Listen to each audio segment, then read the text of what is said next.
In this RStudio video tutorial, we'll be learning how to conduct a contingency table analysis in RStudio. Now, there are two types of contingency table analyses you can do, both of which use the chi-squared statistic. The first one is the test of independence, and the second is the test for homogeneity. In this tutorial, we will only be covering the test for independence, although both of those tests can be conducted in the same way in R. So please see the Lab 8 manual for an explanation of the difference between these two tests. However, the methodology used here is the same for both independence and homogeneity chi-squared tests. So for contingency table analysis, we need to have two categorical variables which have two or more outcomes each. The null hypothesis for this test is that the relative proportions of one variable are independent of the other variable. That is to say, the variables are not associated. The alternative hypothesis, if you have a significant p-value, is that the two categorical variables you are looking at are dependent on one another or are associated with one another. So the first thing we're going to do is read in the data frame for today's analysis. I'm going to save it to a variable called traits. And let's briefly examine this data frame with the function head. We see four columns: hair, eyes, height, and sex. Hair, eyes, and sex are all categorical variables, and height is a numeric variable. Since we want to conduct a chi-squared contingency table analysis, we will need to choose two categorical variables. I'm going to choose hair and eye color. So again, now we are going to test the hypothesis that hair color and eye color are not associated with one another.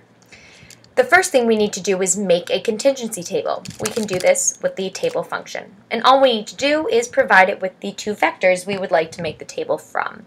So these are traits hair and traits eyes. And here's a contingency table. We see hair over here and eyes here, and each count in this contingency table represents the joint occurrence of hair color and eye color. So for instance, 6 individuals have black hair and brown eyes, and 1 individual has blonde hair and brown eyes. All we need to do is provide the function chi-square.test with this contingency table. So now I'm going to enter traits hair and traits eyes as we did before. And R has just performed a contingency table analysis for us. We see that our chi-squared statistic is around 17.9, degrees of freedom is 4, and p-value is 0.0013. You could ignore this warning message at the bottom. So our p-value of 0.0013 is significant at an alpha of 0.01, so we can reject the null hypothesis, and our conclusion from this hypothesis test is that hair color and eye color are not independent. Therefore, hair color and eye color are associated with one another. Something else that we can do is append the term expected to the end of our chi-squared.test entire argument, and this will return to us a contingency table which contains the expected counts, which would be true under the null hypothesis. So we see black and blue, so black hair, blue eyes. The expected count for that is 1.75.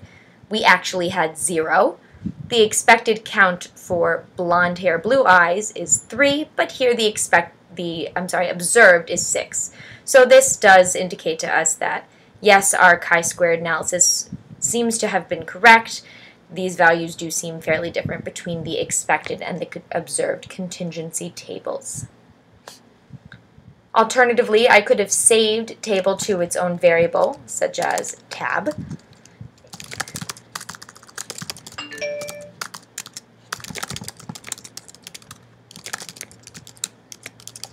And then I could have provided chi-square simply with this saved variable, and we do see the same answer here. And again, you can append expected to the end of that, and we see the same results.